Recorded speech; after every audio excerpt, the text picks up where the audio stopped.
riches all too great to count, and a high ancestral name.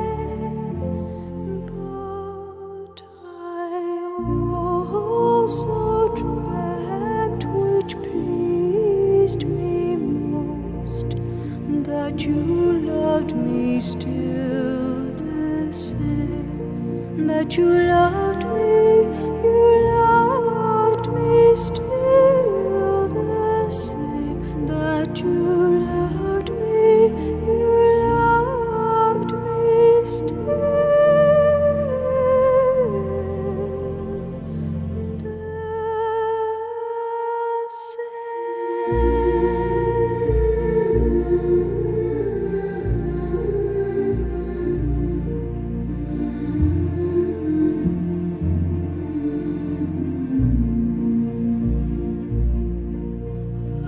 dreamt that suitor sought my hand, that nights upon bended knee,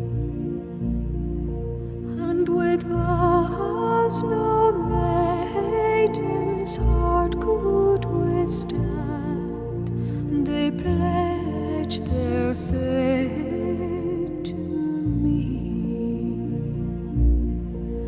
And I dreamt that one of that noble host came forth my hand to claim.